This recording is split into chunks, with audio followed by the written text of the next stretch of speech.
Welcome, everyone, and thank you for joining us for today's NAC at Home program. My name is Nadine Heidinger, and I'm the Director of Communications at the National Arts Club. For those of you who are not familiar with the National Arts Club, we are a 501c3 based in New York City with a mission to stimulate, foster, and promote public interest in the arts. Annually, we host over 150 free programs, including exhibitions, theatrical and musical performances, lectures, and readings. To find out more about the National Arts Club, you can visit us at nationalartsclub.org, or you can find us on Facebook, Instagram, Twitter, and YouTube.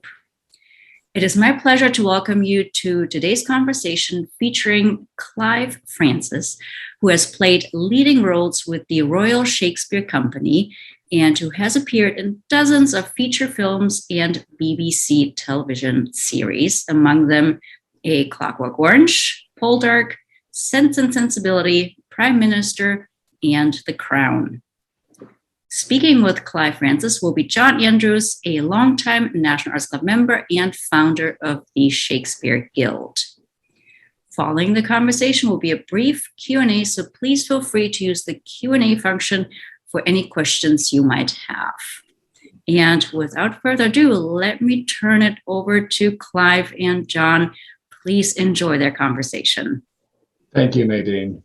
And thank you, Clive, for joining us on this occasion. I couldn't help, as I was getting ready for this gathering with you, I couldn't help remembering the first time we met. I think it was in 1994. And it was after one of your performances in Stratford-upon-Avon. That's right, yes. And Troilus and Cressida, I think it was. That's right. Troilus, and you were wonderful. And I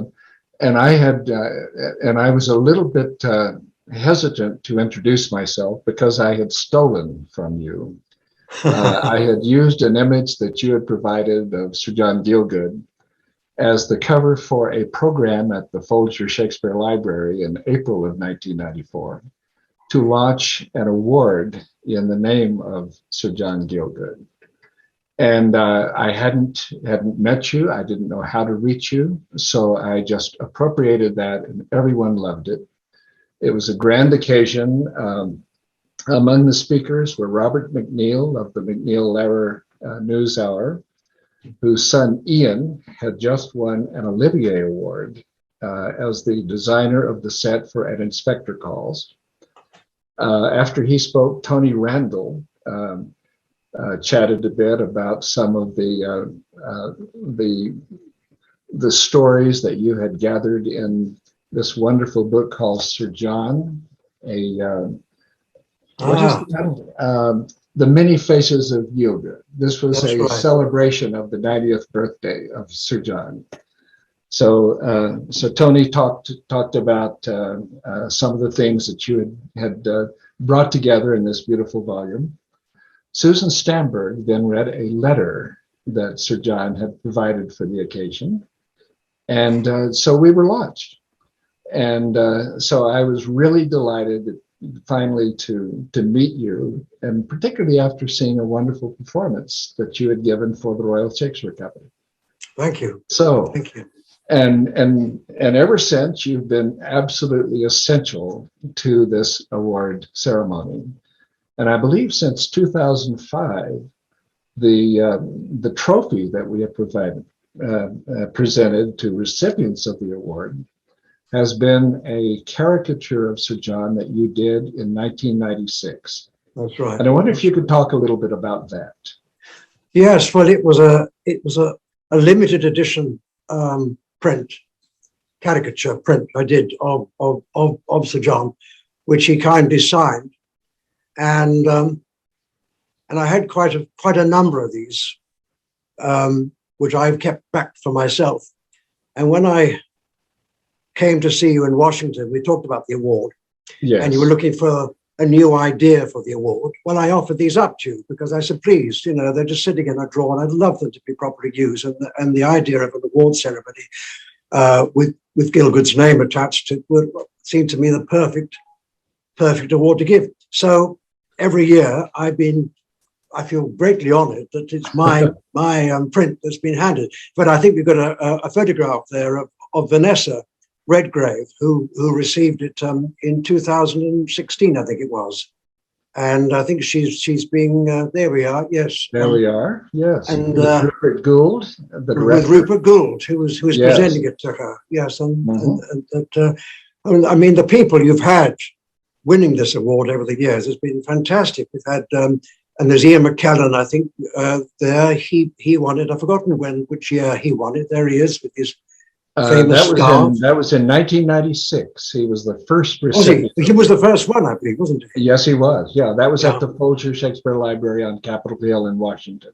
Fantastic, fantastic. Well, you know, I've been amongst some pretty good people, I have to say, and my picture is now hanging on some pretty good walls as well, too. So all over the world. But yes, no, it's been great fun, and I know because John knew about this award in his name when it was the Golden Quill Award, wasn't it? Yes, that's right. And he knew all about it, and I think he was very flattered by the whole process, that something that his name should be remembered like that. He was terribly. He didn't want fuss made at all, and even when he died, he was insistent that no fuss be made. So you now going about having this fantastic memorial plaque put to his name in April next month to honor him is quite remarkable, I think, and rightly so too, because otherwise we would have nothing there, because there was no memorial service, there was no celebration of his life, there was nothing at all. So this is terrific, really wonderful, and I know I speak on behalf of every actor going. We congratulate you and thank you for organizing this, John. Could you say a bit, Clive, about the occasion for the print that has become the trophy? It was done in 1996, and I think you told me that it occurred that you did it after you had had lunch with Sir John and a number of his closest friends at the Garrick Club. Yes. Following his reception of a special honor from the Queen. Oh, that's right. I think it was an OM. Yes. Very few people received that, you know. And yes, it was a wonderful occasion. It was the first time I've seen the Garrick Club, which is, I mean, the Garrick Club was created back in 1834 primarily for actors, and it's very hard these days to find an actor there because they can't afford to be a member of. It's very difficult. Exactly. And but it's mostly lawyers and solicitors. But this occasion, the place was absolutely jam-packed with every actor and director and designer, writer of the club. And it was wonderful to see the place like that. And dear John, he just came back from, and of course he burst into tears, which he always did. You know, he used to say, I'm terrible, I cry all the time. So, but it was wonderful to see so many of his friends there too, many of which now sadly have passed away. But yes, and he gave a very moving speech. And I remember him saying, you know, it's very sad for me now because so many of my contemporaries are now no longer with me, but it's wonderful to be still remembered by so many and by the young people today, which pleases me no end, he said, you know. And I thought after that it's about time that I kind of should start putting Sir John into my catalogue of famous faces, and which I did. And that was the first one I did. And then I started to do, the book you just held up, which was to mark his 90th birthday. I just done a television with him, and I said to him, would you mind very much if I brought out a book to commemorate your birthday? Because I knew nobody else was going to publish one. And he said, oh, well, if you think my face is really flattering enough to go on the cover of a book, well, do. And he gave me carte blanche just to sort of draw him. So I did. And I remember going off to the Crimea at the time, funny enough, to do a film. And I had a very short space of time to get this book ready. So I was spending my off days, my days off rather, in the Crimea, drawing endless pictures of John Gielgud, much to the amusement of the cast, who couldn't quite understand what I was doing. But I came back with all these pictures, and we put the book together, and it was great, because I then wrote to everybody and said, please send me in your stories and your remembrances of John. Yes. And the ones they came up with, I mean, quite a few I couldn't print, but there was a lot that were wonderful. And he was so excited. He wrote me a lovely letter and said, thank you so much. And I got Alec Guinness to write the foreword to the book. Yes, too. It's beautiful. Thank you. It's a wonderful thing. Now, you mentioned that Sir John in '96 had received the OM. Yes. And that is the Order of Merit. Am I correct about that? That's right, it is. And I understand there are only 24 at a given time. Is that correct? Yes. So it's a very high something honor. like that. Yes. Yes. It's a great honor. Yes. And I so don't think, I could be wrong, there are many in our industry, in the theatrical industry, who maybe there's one other that got the OM. But, oh no, I think Olivier did. Oh, is that right? Uh-huh. Yes. Well, they were great writers anyway. So yes. Please, John. Yes. Yes. Yes. And after that event at the Garrick Club, you did a caricature of Sir John, and yes. you printed out a number of copies. Yes. And if I recall correctly, did you have to persuade him to sign a number of them, or no? Not at all. No. There was no persuasion whatsoever. I just took them all down to his beautiful house. And we lived in this wonderful kind of stately home in the country. Yes. And I took them all down there to him. And I went back a week later and he signed them all. There was a lot to sign. And yes. So but he would be so, because sadly he passed away before he knew that particular caricature was going to be used as an award. So but he would be thrilled, I know. Yes, yes. Well, he signed it very artistically, because I know you have a little descending F that goes down the margin. Yes, and he picks that up with his J, doesn't he? That's right. Yes. Yes. I like that. Yes. Yes. A few weeks ago, Shana Farr of the Players and I had a conversation with Wayne Hart, who is the carver who will be doing the memorial, the stone memorial for Sir John. Right. He unveiled in April at Poets' Corner.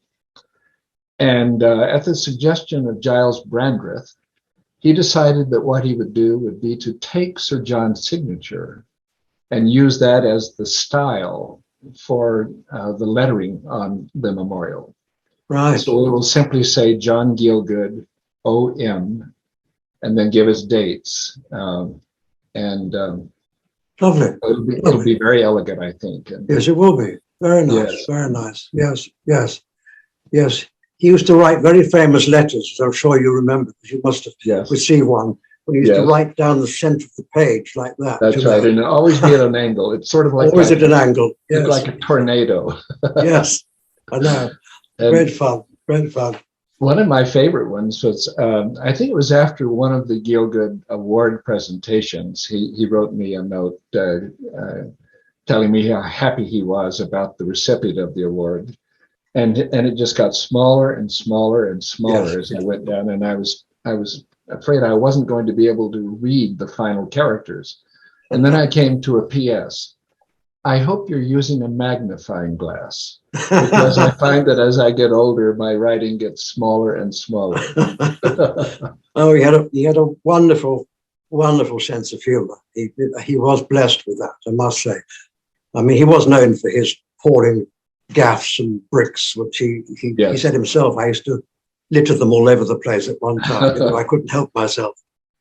And in fact, the first time I ever met him was that I was sent up to for an audition that he was doing of a play by Robert Morley at the Queen's Theatre, the then Queen's Theatre in London. And it was a play called Halfway Up the Tree. And I went up to meet him, and I was terribly nervous. I was very young, very nervous, that I was about to meet the one great man who had instilled into me that I wanted to be an actor.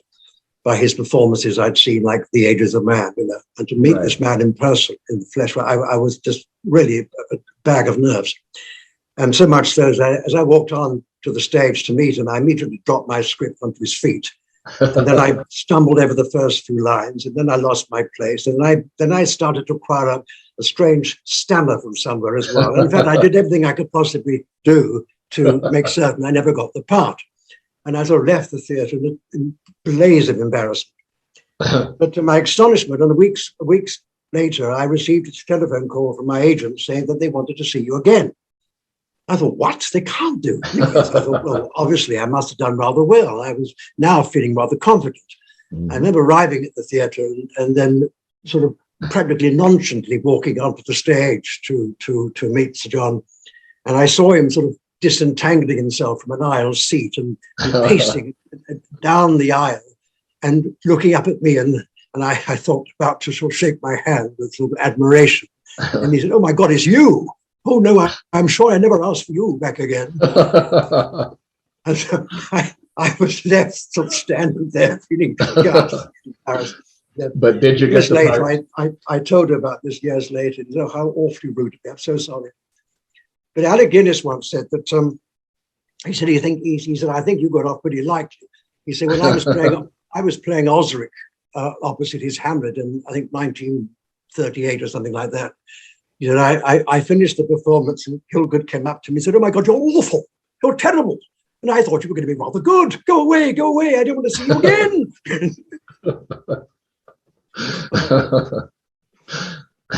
People loved him for it as well, you know. Yes, but I gather there was never any malice in these remarks. Oh, never. Oh, no. Yes, No. yes. Not at all. No. He was just as he was born tactless, I gather. He was. Yes. Well, actually, Harold Hobson, our great theatre critic, once described Gielgud as the man who brought the art of the impishly desired involuntary gaffe to its highest peak of perfection. I think kind of says it all. It's rather nice. I love that. That's wonderful.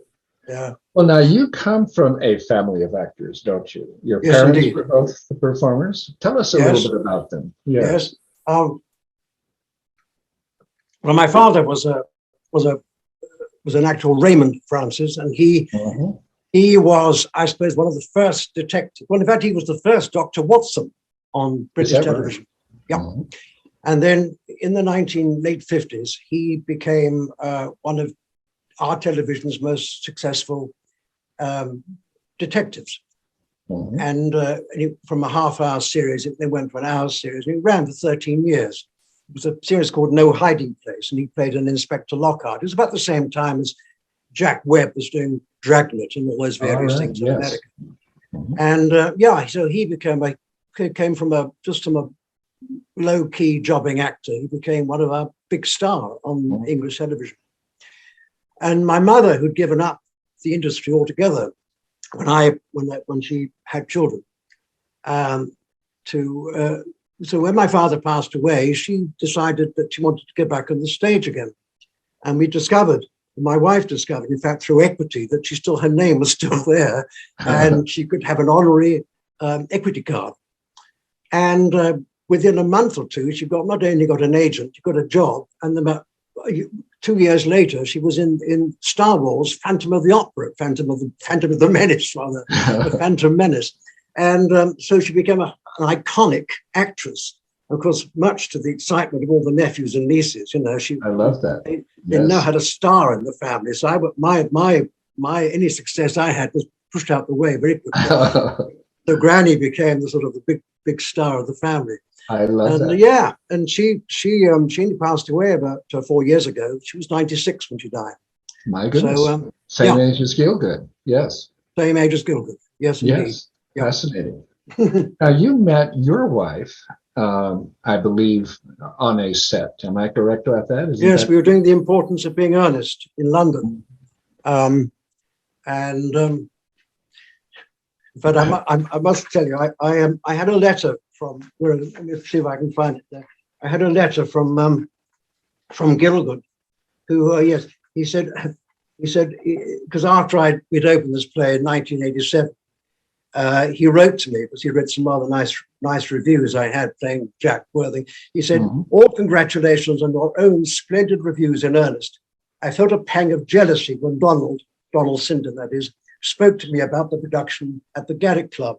I always hoped to direct the play again myself. The Haymarket people proposed it for Derek Jacobi a couple of years ago, and I was very keen to take it on. But Derek went off to New York with Benedict and Serrano, so it never happened. This is the bit I love. I'm sure you are much better at Jack than Derek would have been. The whole occasion seems to have gone very well, especially for you. So, I mean, I must show that to Derek one day. It's a wonderful. Yes, I think that's a lovely letter. So, now Donald Sinden, was he directing that, or was he another? Was he? No, he directed it. He was directing. Yes. Yes, he didn't direct many plays, but that was one. And he was lovely to be directed by too. I was very fond of Donald. Yeah. Yes, wonderful man, and yes. And I gather that when you got married, he wanted to know whether you and Natalie were planning to name all of your children Donald. Is that correct? Yes, he was most upset when we called our daughter Lucinda and wasn't called Donald.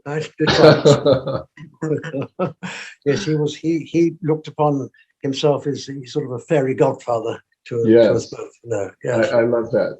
Yeah. Well, tell us about Lucinda and Harry. Because it's obvious that the acting gene continues in the family. Well, my son now has just got his green card, so he can now come to the States. Yes, indeed. He's a Mary Poppins at the moment in London. Wonderful. And he finishes that in August, I think. Then he's going to come to America. He's got himself an American agent, and he has a flat now he's got in America, in New York. All right. And so he's got a lot of friends in New York. So he'll be coming over. And see what he's been wanting to do since the age of 8. He wanted to be on Broadway, and now he's achieved this great goal. This great dream has come true. This is wonderful. Wonderful. Yes. And so my daughter is dancing. Is dancing is dancing a part of the role that he's Oh in? Yes. In Mary Poppins, it's the only classical dance sequence in it because he's classically trained. As well as everything else, I mean, he was doing, he's been in musicals all his life. When he was 8, he was doing The King and I at the London Palladium, followed by Chitty Chitty Bang Bang, and he's done, West Side Story. He's done all that in Cats quite recently too. So he's done all the great dancing roles. That's great. Yes, he's phenomenal. He gets it all from me, of course. Of course he does, yes. Yeah. But Natalie might want to claim a little bit of credit. I think so. Yes, I'll give it to her. And Lucinda, she was until last week a theatrical agent's assistant. Now she's branched off and she's going to be working as a researcher for television programs. So she's moving into another side of the industry, which is great, and she loves it. Now, is it true that Harry has taken up caricature as well? Yes, he's also very fine caricatures, and in fact, he did recently. He did the first night card for Stephen Sondheim's production of Company on Broadway. Wonderful. And the producers wrote to Harry and asked if he'd do the card for the cast, which he did. Yes. And when he was 14, he did a caricature for. Well, in fact. Funny enough, both he and I were asked to submit caricatures for a program to do with Stephen Sondheim's 70th birthday. Yes. And so Harry did his caricature, I did mine, and we sent them off to the people. And they rang me up and said, "Thank you so much for sending in your caricatures. I hope you won't feel too despondent, but we're going to go with your son's one. Do you mind?" I was rejected. And Harry is on the front page of the program. Wow. And got a wonderful letter, beautiful letter from Sondheim congratulating him on the drawing, which was great. Isn't that great? Yeah. That's wonderful. Well, your caricatures are so good that I understand that they were calling Al Hirschfield the Clive Francis of American cartooning. Well, no. So? Won't go that far. No. He was the great. He was the greatest of them all, and I don't think there'll ever be anybody who could even touch his talent. No, it was remarkable. I have been very fortunate. In fact, a lot of my pictures of Gielgud are now hanging in the Gielgud Theatre, Yes. which I sort of let Cameron McIntosh have to hang on their walls there. So, so it's very nice to know that that's what they all are. In fact, we've got a few of them here, I think, Yes. to show you some of them. Just a smattering. That's one of John from Brideshead Revisited. Yes. Wonderful character he played in that. Yeah, the And father. That's wonderful. And this is what I call a plethora of Hamlets, some of my favorite Hamlets. I had to put him in the middle there. We got Benedict Cumberbatch, and we got Ken Branagh, and of course Ian McKellen, and Ian in the middle there. That's right, and Jonathan Pryce, and who else? We got David Tennant down the bottom there, and Simon Russell Beale, who'd just been knighted as well. So all these knights, yes, everyone's knighted now. So there we all are. I know it's very interesting when I think that Henry Irving was the first English actor to be knighted back in 1895. You know, it taken all that time to get an actor knighted. Now it's hardly you can hardly find an actor that isn't knighted now. They're all over the place, but it's wonderful. But I think yes. And there's John and Richard II.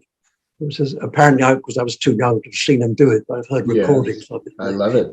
And of course, this is an interesting story behind this, because years ago I was doing another television with him of Quatermain's Terms, the Simon Gray play, and we were filming in Evesham in Warwickshire. Unfortunately, they put it up in a rather noisy hotel on a very noisy street. So I asked if I could look around for somewhere a bit quieter that we could all stay in. And I found this idyllic little family-run hotel in the middle of nowhere, surrounded by trees and woods. And it was absolutely perfect, except they only had 3 rooms available. So I asked the BBC if it was all right if Sir John, myself, and Edward Fox took these 3 rooms. And they said, perfectly all right. So off we went, which was wonderful, because it meant that every evening the 3 of us would sit around the dinner table and chat, or rather, we listened. And because John would just start, you just gave him a subject and he was off. And the stories would just pour out of him. And it was wonderful, because he hardly ever repeated himself either. So we used to hear all these wonderful stories, and he used to tell terrific ones about The Tempest, which he always regarded as one, apart from Hamlet, as one of his greatest roles, one he was very, very fond of. And I said to him, why has it never been filmed? And he said, I don't know. He said, I did hint at the time, last time we were doing it, it would be nice to have a film made of it, because I'd quite like it to be preserved for posterity. So when we finished the television, I went to Robert Fox, the producer, and I suggested that maybe we should pursue this idea of Sir John playing Prospero. And he thought, well, why not? I mean, if we surround him with a stellar cast of actors who probably do it for peanuts, you know, we might be able to pull this off. Leave it with me. So I did. Anyway, I then wrote to John and said, look, I think we might be able to see if we can make this happen. He was terribly excited. And he said, have you thought of a director? And I said, well, no, not yet. He said, well, do look at Peter Greenaway. He's a wonderful director. I love the Draftsman's Contract. So I said to Robert, should we approach Peter Greenaway? Which we duly did. Peter Greenaway declined for reasons I can't now remember, but not enough for him to rekindle the idea a few years later, after our production had crumbled. And he came up with Prospero's books. Yes. So at least the idea, which I had planted originally, did at least come to fruition. I just have to congratulate myself for that, because I think if I hadn't, you should congratulate yourself. And we hadn't approached Peter Greenaway, this would never have happened. So at least we do have, although it was a very strange, mangled film, we did have moments of great joy as well. And we do have, of course, Gielgud's performance. And again, I put it here somewhere. He wrote to me, where are we? Oh, yes. He wrote to me about this film here. He said, if you'll just bear with me a second, I go through all my notes down here. He said, yes, this was in 1990. he said, I've been in Berlin and Leipzig these last 2 weeks playing a small part of a stupid Nazi spy film with Michael Douglas and Melanie Griffiths. It was nothing part, and I can't imagine why they wanted me. Still, it kept me out of mischief and helped to pay a few bills. The Prospero film took me to Amsterdam for 2 months and was a fascinating experience. A hugely elaborate version of the play. I speak the whole text, including all the parts, including Miranda and Ariel, as though Prospero were writing the play as it goes along. I have a cloak which weighs a ton and had to be stark naked in a pool surrounded by nude attendants of both sexes, and 5 Ariels all flying about overhead, ranging from a tiny tot to older ages. It was a fascinating experience. Absolutely, yes. So you're the father of Prospero's books. I love that. I did not know that. Well, listen, I'd like to think that was my idea. This was another lovely production called A Summer's Lease, the John Mortimer play he did for the BBC. In fact, if you'll bear with me again, he wrote me a sweet letter because when he was doing that, he wasn't very well. And he said, I had some bad luck with my health while we were doing Summer's Lease in Tuscany last year, which I've kept very quiet about. He said, if the press get hold of any illness at my time of life, they will be sure to bury me prematurely, which is an idea I do not relish yet a while. But, I do feel a bit out of things, especially, of course, the pleasures of rehearsal and the discipline I have so long enjoyed in live theatre. Ah, well. And about this time, I was about to open a play in London by Joe Orton called What the Butler Saw. And he went on to say, which was the play that Ralph Richardson had originated, playing the part of Dr. Rance in 1969, I think. Anyway, he said, oddly enough, I was once approached about playing Rance in the Orton play. Ralph agreed to do it instead, which, as you may remember, with disastrous results. I've never seen it myself. I feel very ambivalent about all of Orton's plays. Loathed Mr. Sloane the first time, but was converted by Beryl Reid. Hated Luke when I read it. Anyway, all good wishes with your production. Having dismissed Orton completely. But good wishes with yours. Yes. Well, he wrote wonderful letters, didn't he? He did. This is Mercutio, which again I never saw. But I'm told that was the great rivalry between the two actors. Olivier as they used to alternate, right.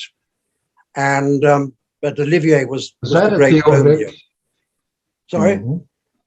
Was that at the old Olivier was looked upon as the great Romeo, and right, and Gielgud was the great Mercutio. And when they alternated them, it wasn't as good. I'm told. Yes. Yeah. And of course, No Man's Land. This was a wonderful performance. He and Ralph in this. They used to call themselves the brokers' men from pantomime because they were always being cast together in plays and being asked to do interviews on television. They're always together as a kind of double act, you know. They were great. You couldn't get two more contrasting actors than Ralph Richardson and John Gielgud, and they were devoted to each other. Absolutely, great close friends. Yeah. I think that's one of the most memorable theatrical experiences I ever had. I saw the two of them play that in that wonderful play by Harold Pinter at the Kennedy Center in Washington. Oh, did you? It was during the summer of 1976. Yes. And Sir John came over to the Folger one morning. Yes. To see an exhibition on Shakespeare in America. Right. And I had a chance to chat with him for just a few minutes. It was the only time I ever met him. Oh, right. That play was just extraordinary. Yes. Yes, it was. Yes. It was. Yes, he broke away from the classic theatre quite a lot, you know. I mean, one play called Veterans, he did with John Mills, and which I remember seeing, and it wasn't for me a particularly great play. but it it had some terrible language in it. And he took this play around. I mean, he said wherever they went, people were slamming the seats of their chairs and leaving in hordes from the theatre. You know, and some complaining very loudly that, you know, to see, I've paid good money to come here, not to see this rubbish that was going on. As people left. But it sadly didn't run very long in London. No. Yeah. Yeah, the latter part of his career, he was not really doing Shakespeare very often, was he? He was mostly in new plays. It was just extraordinary. It was new plays. It was. And in fact, he did a lot for Ken Branagh on radio. And yes. I mean, Ken's been remarkable the way he brought, you know, Judi Dench back into the fold with Shakespeare, you know. And we did that with John Gielgud as well. They did I think they did a production of Richard II. I think they did that on radio and various things. Yeah, but not on stage. The last thing he did on stage was I want to say absent. I don't mean Absent Friends. What was it? Something Friends, which was he did. Yes, I'm trying to recall that as well.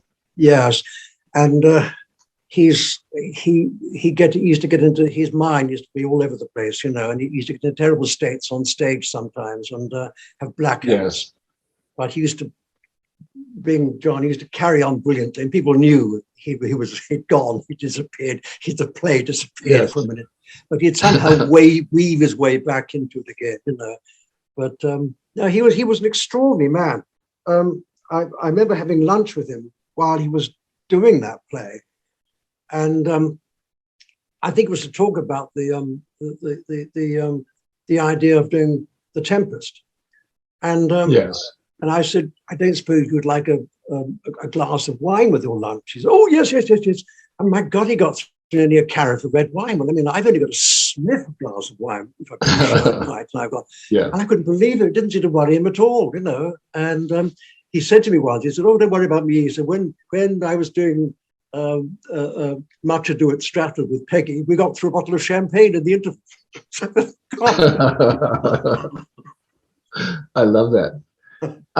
When he turned 90, it occurred to me, I had just received his foreword to my Everyman Shakespeare edition of The Tempest. And I noticed that he was referring to a performance in that play, I think in 1925 at the Old Vic. And I suddenly realized he was even older than I thought he was. So I looked up his entry in Who's Who and discovered that he was approaching his 90th birthday. So I wrote a letter. This was, I think, in September of 1993. And I asked if there was any possibility that we might be able to arrange a gala at which all of his contemporaries would pay tribute to him. And I had corresponded with him several times over other pieces of writing that he had done, and I was surprised that I got no reply. Weeks went by, and I thought, well, I must have offended him. And then I saw an article in the New York Times about how a number of his contemporaries had proposed this same thing, and he'd said nothing doing because he didn't want anybody to think that he was on the shelf. He wanted to continue performing in whatever medium would work. Yeah. And so when I saw that, I wrote a follow-up note. Yeah. And by that point, one of my friends, Letitia Chambers, said, have you thought about asking if he would be willing to have an award in his name? So I wrote him a letter and proposed that. And I got an immediate reply by special delivery. And he went on, the letter was all about how he didn't want to have a special celebration of his 90th birthday. But a PS said, but as to the idea of an award in my name, I should of course be delighted. So that's how all of this began. That's wonderful. Yes. Well, yes, he didn't, I know it's interesting that because he did love being recognized. He loved the recognition, but anything like too much flattery like that he was a very shy man, you see. And I think it would have embarrassed him. And he wouldn't know how to handle it. Whereas Olivier would have gone for it, you know. But he wouldn't, it would have embarrassed him. Yeah. How interesting. Yes. Did you ever play a role with him? I know you were directed by him once, but did you ever actually appear on stage with him in any? Not on stage. No, as I say, I did about 3 or 4 films with him. Yes. Mm-hmm. And he was, yes. And I did that. Yeah. Yes. Yeah. But we went out to, we did a film out in India, and called The Far Pavilions, and I played. He played this. I've forgotten his character's name, but he was a general, English general out there. We were fighting the Afghans, the marauding Afghans, and they were. And I played his faithful doctor called Rosie. And John gets shot. He's killed by one of these Afghans. And so we had this very, very moving scene, and I try and save his life. And I'm standing there, and I have to, and I was instructed just to close his eyelids very gently and then place a sheet over his face. That was all the scene involved. And every time I did, I closed his eyelids, John's lips used to flutter rather. And so he had to say cut and start again. And after about the 4th time of doing this, the director said, "John, is everything all right with you?" "Oh, yes. But do ask the darling boys to stop tickling me. It's making me giggle." Fascinating. Keith Baxter has told a story about the filming of Chimes at Midnight. Yeah. You may recall this was directed by Orson Welles so that he would be able to play Falstaff. And it was all about the scenes that focused on Falstaff. And apparently for budgetary reasons, they filmed it in a castle, I believe in Spain. Yeah, Spain. And it was during a very cold winter. And it was drafty, that it had very little in the way of heat and so forth. And I guess it was during the filming of the death scene, and one of the stagehands had a bout of flatulence, and he said that at one point Gielgud put his head up and he said, "Orson, I don't mind giving up the crown to Hal. I don't even mind dying, but does it have to be in a gas chamber?" Yes, he found amusement in everything. He once said to Orson Welles, "Have you ever known an American who could play Shakespeare?" "Oh, I'm so sorry, Orson. I always thought you were Irish." Yes. Well, Clive, what's up next for you? Are you still doing A Christmas Carol? I do that every year. Yes. We're in the process of trying to get it off as a film.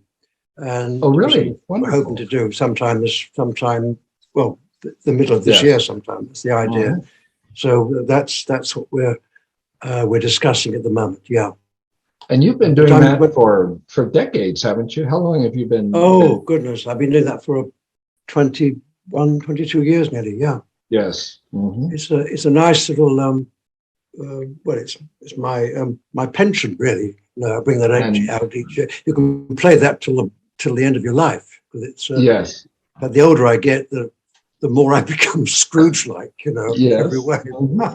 And you do all the parts, right? And I do all the parts. Yes. Well, it saves all those other did Dickens do that as well? Did Dickens? He did. He did that. He so did. This is. Well, yeah. I mean, he used to do it. I mean, the accounts of him doing it originally in Birmingham, at the town hall in Birmingham, which I too have been doing it at the town hall, but nothing like the size as there was in Dickens' day. Yes. And he would be doing it in front of between 2,000 and 3,000 people. Yes. Which, of course, when you think that there was no microphones in those days, so I can't imagine that they would have heard him at the back of the theatre. But I think they just went to see him. I mean, this iconic person. and to see him in the flesh reading. Yes. But he used to do a 2.5-hour version of it. Yes. I do 70 minutes. I cut it right down to 70 minutes. Okay. And that's perfect length of time. Mhm. But no, he used to do the full Willie and with an interval. And but yeah, Yeah. Well, he found he want could to make see more this. money as a performer than he could as a writer. Yes. And so he started with Christmas Carol, and then he ended with Christmas Carol. It eventually killed him because he was traveling all over the country, all over America as well, Mhm. doing it. And other scenes from his books, like the death of Nancy, was the one that really well, it did eventually kill him. He used to throw himself into that particular scene. And to the end, he had a doctor sitting in the wings with his son. Used to bring a doctor along, and they sit in the wings together. And eventually, he just had to bow out. He couldn't anymore. And within a very short time, isn't he? In his late 50s, he died. But he died mostly of exhaustion. I think playing those parts killed him. Yes. But he's one of the. Yeah, I think I'd like to have met Charles Dickens. Yes. I would be fascinated by it. Yeah, I guess there was more of Scrooge to him than we would like to believe. Or am I wrong about that? Well, I don't know about that, but I mean, I think that a bit like an actor, he strove for the truth in everything he did, when he wrote. Yes. And although he had a brilliant imagination, he had to find out for himself if various aspects of his imagination were true and not just his own imagination. And so he would go to, I mean, like when he was writing Nicholas Nickleby, he went to these schools up north and met the kind of Wackford Squares and the characters, and got to know them. When he was doing Christmas Carol, he wrote that simply to bring attention to the public, what was going on with the plight of their children, and the brutality and the abuse that young children were facing, at that time. And so it was his way of really making a huge impact. He didn't write it as a children's story at all. It wasn't. It just happened to come out at Christmas time because he used very, very cleverly A Christmas Carol as the title. It was a very hard-hitting, strong piece of writing. Yes. But no, he did have to research every book he did practically. Researched it thoroughly to get it absolutely right. Yes. He's a What an easy man. What an Yes. easy person to live with. For one Yeah, second. that's what I've heard. Yes. I think he was a bit like my other great idol, David Garrick. I think they were great. They couldn't keep still. They were always on the move. Their minds were always flying around all the time. They're constantly thinking and up new ideas and improving and everything else. But whereas Garrick brought great, interesting new slants to the theatre and changed the course of acting quite considerably for the 18th century acting theatre. Dickens did, I think, the same with his writing. Yes. And you preside over Garrick's temple now, don't you? Yes, Garrick's Temple to Shakespeare, which is I was for 20 odd years. I was the chairman of it. I now have taken the back seat a bit from it, but I'm still very involved in fundraising. And it was where Garrick lived here in Hampton, and he built this lovely temple in the grounds of his house, right on the river. Yes. And for years, it sat there derelict, and nobody was doing very much about it. And I met an American woman. It takes all you Americans to do this for us. I must say, it took an American woman to say, well, what are we going to do with this temple? You can't just sit there crumbling away. Yes. So I wrote to every top actor I could think of, and writer and director, for their support. And based on that, we got heritage money, and we opened it up and restored it. And it's now become and we put a lovely museum inside. We've replicated a lot of the paintings, the Hogarth paintings, the Joffrey, Joffrey. No, what do I mean? I can't think of artist's name? Joffany. What do I mean? That's what I'm trying to remember as well. Yeah. Was it Oh Hogarth? dear. No, Hogarth. Yes. Hogarth, No, yes. I can't think. He did the sculpture, and didn't he also design the chair? He did. And there's the Roubiliac statue that we've got inside, because Roubiliac is a fantastic statue, life-size statue of Zoffany. That's the one I'm thinking of. Zoffany. Okay, yes. Zoffany. He did this life-size statue of Shakespeare, which Garrick asked to have done, and that we've got a replica of it, and it's in the exact niche as it was in Garrick's day. And it's lovely because it's right on the Thames, and because we're very fortunate, it's a part of the Thames that is very unspoiled, and they can't build on it outside. So the views we get from the window are just like the Zoffany paintings that you can see. There's nothing to break the skyline at all. It's absolutely perfect. Yes. And he built a tunnel from his house to connect with the temple underneath the main road, because it was a main road, was a turnpike road at Garrick's day. And so people could come after they've had their dinner at the house, they could come into the tunnel and they'd go around and have their sort of cups of tea or coffee, whatever they wanted on the lawns. And then they would write verses and they would place them at the famous Hogarth chair, which Garrick would sit on, rather grandly. And they'd place these verses praising and connecting Garrick with Shakespeare. He loved it. So he'd pick all these various verses up and read them out loud. The ones he liked the best, he had them printed in a special paper, which he partly owned. And when I showed Ian McKellen and Timothy West around the temple, and I explained to them the tradition of these verses, both of them whipped out their pens immediately and wrote their own verses. We now have them both neatly framed on the walls of the temple. I love that. That's great. Yeah. Clive, I think there may be a few questions. So let's ask Nadine to come back and tell us what those questions are. Yes, I would love to. Fascinating conversation. Thank you to both of you. There are indeed a few questions. This is from Joseph. I believe this is regarding, this is about a question about Gielgud. So how did his acting differ from Richardson, Olivier, and others? And did his style evolve over the years to reflect modern ideas? I don't know if you have any. Yeah, well, it's difficult to know. I mean, he had the most beautiful voice. It was a silk voice, and whereas when they were, for example, when they were doing Romeo and Juliet, and he was playing Mercutio to Olivier's Romeo.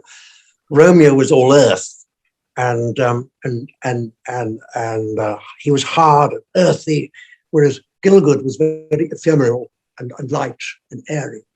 And Olivier actually was jealous of that, because he said he has a musicality to his voice that I'll never have. I'll never get that. So he could read the telephone directory and it would sound the most beautiful thing on earth, But he never seemed to hold him back. He could have this voice beautiful, even when he was doing. Gielgud did say, I'm very good at playing sort of grand people. I'm not so sure I'm very good at the earthly people. The common man. I wouldn't know how to touch the common man. I've heard him doing a terrible Cockney accent once in the recording of Sherlock Holmes, The Orson Welles, and playing Moriarty. He had to put on this dreadful Cockney accent when he was impersonating somebody, and it was so funny. He said, "Hello, Cocky, how are you, my dear? You all right?" And it was this, but it somehow it didn't work. So, but it never ever held him back throughout his career. That's the great thing about it. It wasn't looked upon as being old-fashioned or out of place. It was unique to John, I think. I don't know. I'm sorry. What was the second half of the question? It was what did you say? Oh, about whether his style evolved as he grew older, and particularly as he was playing modern roles. Yes, I think it possibly did. I think you can see that in because mostly in film, of course, his stage work kind of faded out a little bit. I mean, no, that's not wrong. I mean, when I think of Home, No Man's Land, and all these modern plays he did, he was able to a bit like Richardson. You know, Richardson was very down to earth too. I don't think there was any. I think so. I think he did. No, he just depending on whatever the role was, you know. And he had some very good directors who would tell him, you know, you're going, cut all that stuff out, you know, and bring it all down to the modern ear. And he was very good. He would listen to directors. Yes. I think they were quite nervous to give him a note, but he would listen to them. Yes. Very interesting. Nadine? Yeah. So along those lines, a question from Jeff. Did he sing with a beautiful voice as well? Did he sing? I don't think he sang at all. No, I don't think I don't think so. No, I don't. There was no record ever or even made a record, but there's no record of him singing. No. Sorry, Jeff. Yes. Well, and to continue along the lines of his beautiful voice, David is noting that he had an amazing voice for radio recordings. So compared to his theater and film performances, how did he rate the importance of his radio broadcasts in his overall view of things? How did he rate his radio? And compared to theater and film. Well, it's a different medium altogether, of course, you know. I mean, I've got some, well, when I first saw The Age of the Man, I heard The Age of the Man before I saw it, you know, and in some respects, The Age of the Man, which for those who don't know what that is, that's an anthology of Shakespearean speeches that he did back in the 60s.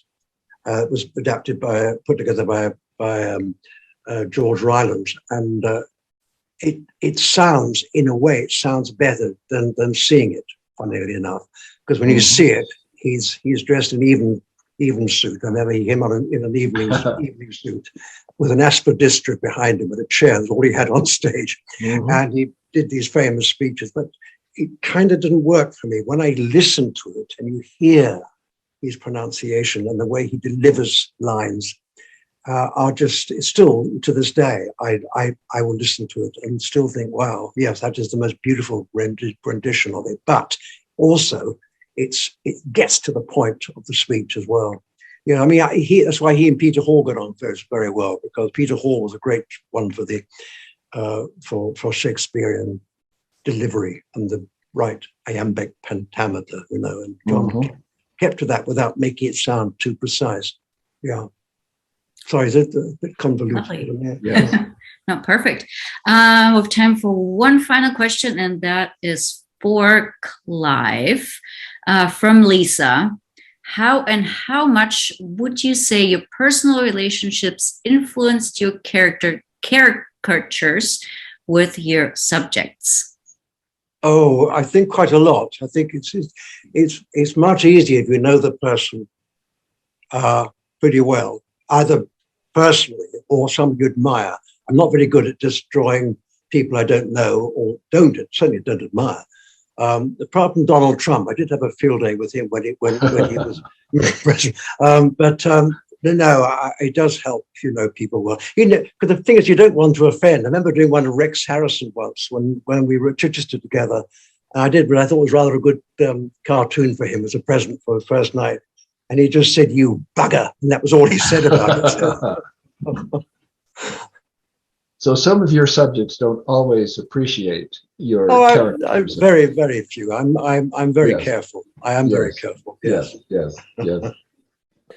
Oh, well, I would love one personally. But thank you so much to you, Clive and John, for truly a wonderful conversation. Thank you to everyone who joined us. Again, there's more programs online. Go to thenationalartsclub.org for virtual and in-person programming. And again, Facebook, Instagram, Twitter, we are everywhere. Please come and check us out. And again, thank you so much to both of you, and to everyone. Be safe, still be safe out there, and we'll see you soon, I hope. Thank you, Thank you so Nadine. much. Thank you, Clive. Thank you. Thank you, John. Thank you so much. Bye-bye now. Bye-bye.